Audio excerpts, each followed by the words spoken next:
Sebuah kasus yang mengerikan baru-baru ini sempat menggemparkan di beberapa media sosial. Kasus itu terjadi kepada seorang wanita yang memiliki seorang anak yang baru berusia sekitar 2 bulan.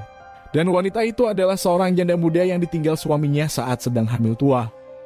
Wanita tersebut ditemukan sudah dalam keadaan yang sangat mengenaskan, dengan beberapa luka tusukan yang berada di sebelah kanan lehernya, dan dia dalam keadaan tidak menggunakan sehelai pun busana.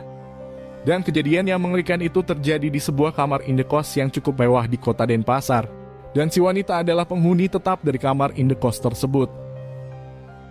Menurut keterangan dari beberapa sumber, wanita tersebut ternyata berprofesi sebagai pemuas nafsu birahi para lelaki. Dan kasus itu diduga dilakukan oleh salah seorang pelanggan sewaktu mereka sedang melakukan hubungan persetubuhan.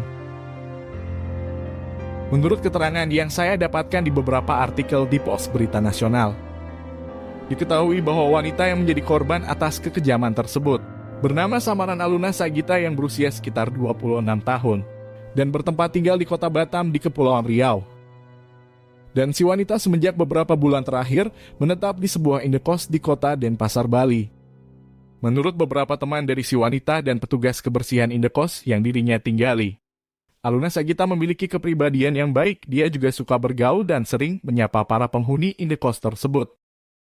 Meskipun sudah memiliki 1 orang anak, tubuh dari Aluna Sagita masih terjaga dengan baik. Tubuhnya masih terlihat segar dan kemolekan tubuh itu seketika akan membuat siapa saja terpesona saat melihatnya. Hingga kelebihan itulah yang dimanfaatkan oleh Aluna Sagita untuk mendapatkan pelanggan dalam pekerjaan yang dilakoninya sebagai seorang pemuas nafsu birahi para lelaki. Dan atas kejadian yang mengerikan terhadapnya, pihak kepolisian mendapatkan beberapa bukti bahwa indekos yang ditempatinya menjadi sarang para wanita untuk melakukan transaksi persetubuhan. Kejadian yang mengerikan itu berawal dari kesaksian teman korban yang memiliki samaran Agung.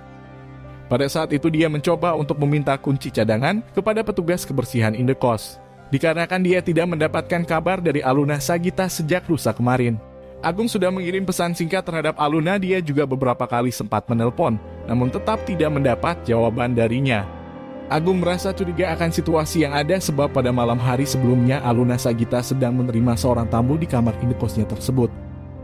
Selagi petugas kebersihan itu mencari kunci duplikat, Agung kemudian memutuskan untuk menghampiri kamar dari teman wanitanya itu. Di depan pintu kamar, dia selanjutnya menggedor pintu dan memanggil namanya dengan cukup keras. Agung seperti merasa bahwa ada seseorang yang berada di dalam kamar itu, namun ketukan pintunya tetap tidak mendapat jawaban. Hingga setelah petugas kebersihan itu akhirnya datang, Agung kemudian membuka pintu kamar dari Aluna dengan kunci duplikat. Menurut keterangan dari Agung, dia seperti merasa sangat ragu ketika membuka pintu tersebut. Dia juga seperti merasa sesuatu aroma yang lain ketika pintu itu akhirnya berhasil terbuka. Aroma itu semakin membuatnya penasaran karena lampu yang berada di kamar dari Aluna Sagita mati dan kondisinya lumayan sedikit gelap. Namun sebuah penampakan samar-samar terlihat di atas ranjang kasur. Hingga setelah dia menyalakan lampu tersebut, penampakan itu benar-benar membuatnya sangat terkejut. Agung melihat sesosok temannya yang sudah terkapar tidak berdaya dengan kondisi kepalanya yang sudah banyak berlumuran bercak merah. Dia seketika menatap petugas kebersihan dan petugas itu juga merasa keterkejutan yang sama dengan Agung. Agung menghirup napasnya lebih panjang. Kejadian ini benar-benar tidak masuk akal untuknya. Melihat teman yang sudah dalam keadaan yang tidak bernapas, terlebih tubuhnya sudah dalam keadaan yang sangat mengenaskan, pasti akan membuat siapa saja tidak akan siap dalam posisi tersebut. Hingga Agung kemudian memberanikan diri untuk lebih mendekat dan dari sana dia bisa memastikan bahwa temannya adalah korban dari kasus pembunuhan. Bercak merah yang mengalir di atas ranjang kasur juga terdapat di tembok di kamar indekos tersebut. Membuat kekejaman itu benar-benar terlihat dengan sangat jelas. Pelaku pembunuhan itu sangat sadis dalam memperlakukan korbannya. Setelah menenangkan diri dengan sebatang rokok di tangan kanan, Agung kemudian menelpon pihak kepolisian dan melaporkan atas kejadian yang menimpa teman terdekatnya tersebut. Hingga beberapa jam kemudian pihak kepolisian bersama dengan pihak terkait akhirnya sampai di lokasi dari indekos tersebut. Mereka selanjutnya mengamankan tempat kejadian dan membawa tubuh dari Aluna Sagita untuk dilakukan penyelidikan yang lebih mendalam. Pihak kepolisian juga meminta beberapa saksi, termasuk beberapa penghuni dari kamar indekos yang lain. Dan beberapa fakta yang didapatkan bahwa hampir semua penghuni indekos itu adalah seorang perempuan. Mereka rata-rata tinggal sendirian di dalam kamar dan sekitar 80% penghuninya adalah seorang perantauan dari masing-masing daerah. Pihak kepolisian juga mencurigai bahwa tempat indekos itu dijadikan sebuah sarang bagi para pemuas nafsu birahi para lelaki. Karena dari keterangan ketua rukun tetangga, beberapa tamu pria sering datang dan menginap di kamar indekos yang ada di sana. Setelah melakukan serangkaian penyelidikan atas kasus tersebut, pihak kepolisian kemudian mendapatkan banyak bukti atas keterkaitan beberapa orang pria. Mereka adalah para pria yang menjual korban di salah satu media sosial dan memanfaatkan Aluna Sagita untuk mencari keuntungan sendiri. Tidak hanya korban yang mereka jual, beberapa penghuni indekos juga memiliki sindikat kuat dalam profesi sebagai pemuas nafsu birahi para lelaki. Mereka mengambil sekitar 30% dari transaksi persetubuhan dan janji keamanan mereka berikan kepada para wanita di sana. Namun pada kasus ini nyatanya mereka tidak berhasil mengamankan korban, mereka hanya meraup keuntungan untuk masuk ke kantong mereka itu sendiri. Pihak kepolisian kemudian mengamankan 3 orang pria yang terkait dengan sindikat tersebut. Dari ketiga pria itu, 1 orang yang menjadi aktor utama dalam penjualan si wanita ke salah satu pelanggan yang menjadi terduga pelaku. Terduga pelaku itu diketahui memesan korban pada pukul 10 malam dan dia meminta sekitar 1 jam untuk ditemani di atas ranjang kasur. Dari hasil penyelidikan tersebut, pihak kepolisian akhirnya berhasil mendapat identitas lengkap dari terduga pelaku. Terduga pelaku itu berasal dari kota Blitar di Jawa Tengah dan baru menetap sekitar beberapa bulan di kota Denpasar. Pihak kepolisian kemudian bergerak cepat untuk mencari dan menangkap terduga pelaku. Hingga sekitar beberapa jam berikutnya, pihak kepolisian berhasil menemukan pria itu di tempat persembunyiannya. Pria itu sempat untuk melakukan perlawanan, namun timah panas akhirnya berhasil melumpuhkan dengan mudah. Pria itu kemudian dibawa ke kantor kepolisian di wilayah kota Denpasar untuk dilakukan penyelidikan yang lebih mendalam. Setelah dilakukan serangkaian interogasi, pria yang bernama Raden Aryo Puspobuwono itu akhirnya mengakui atas semua perbuatan yang sudah dirinya lakukan. Raden Aryo mengungkapkan bahwa dirinya dengan korban tidak saling kenal dan itu adalah pertemuan pertama kali di antara keduanya. Raden Aryo menjelaskan kronologis yang terjadi.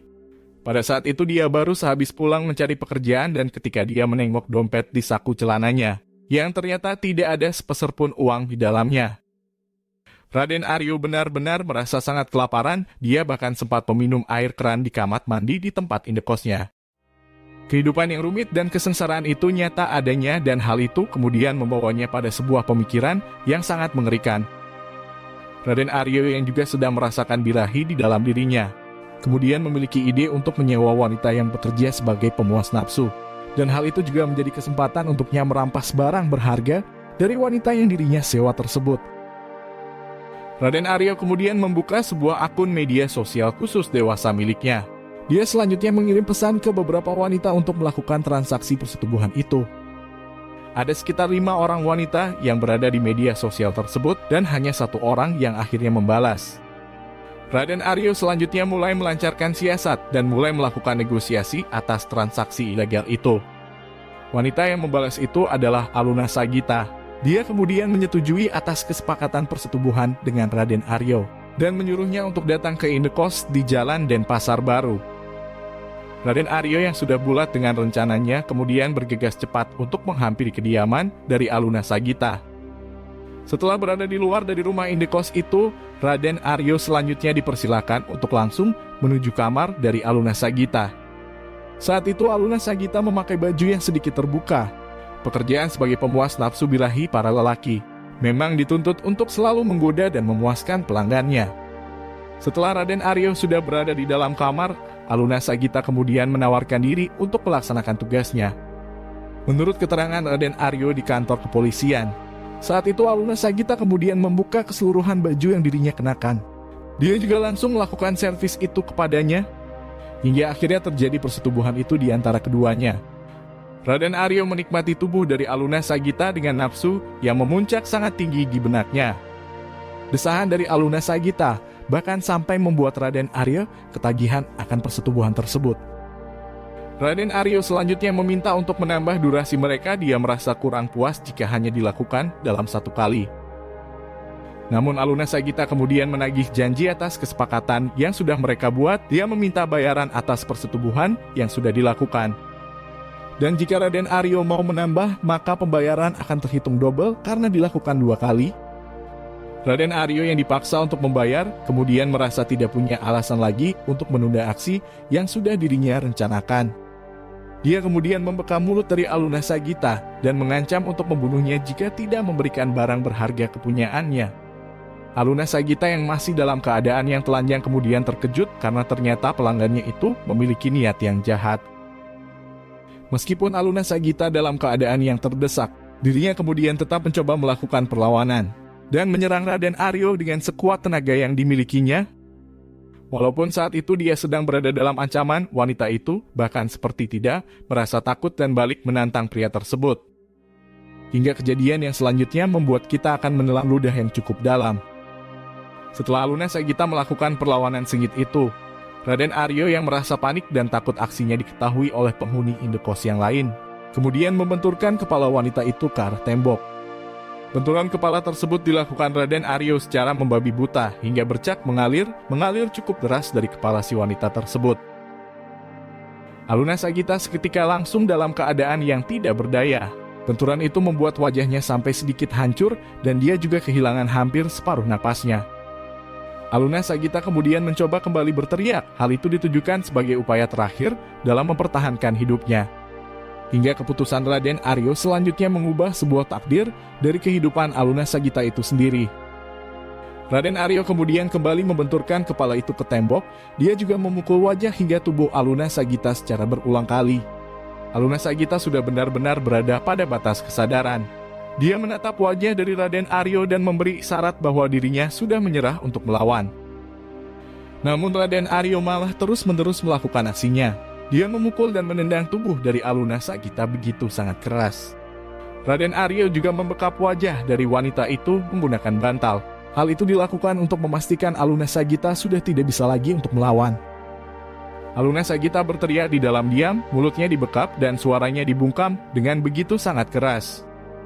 Hingga beberapa saat kemudian Aluna Sagita sudah kehilangan banyak cara untuk bernapas. Dia akhirnya harus meregang nyawa dalam keadaan yang sangat mengenaskan.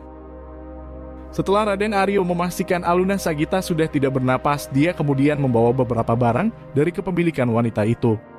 Dan selanjutnya bergegas cepat untuk melarikan diri dan meninggalkan Aluna Sagita yang sudah bercucuran banyak bercak merah. Menurut keterangan dari beberapa sumber, aksi yang dilakukan oleh Raden Aryo akhirnya harus dipertanggungjawabkan di mata hukum setempat. Walaupun saat diinterogasi oleh pihak kepolisian, Raden Aryo merasa sangat menyesal atas perbuatan yang sudah dirinya lakukan. Bahkan penyesalan itu sangat dalam saat dia mengetahui bahwa wanita itu memiliki 1 orang anak yang baru berusia 2 bulan.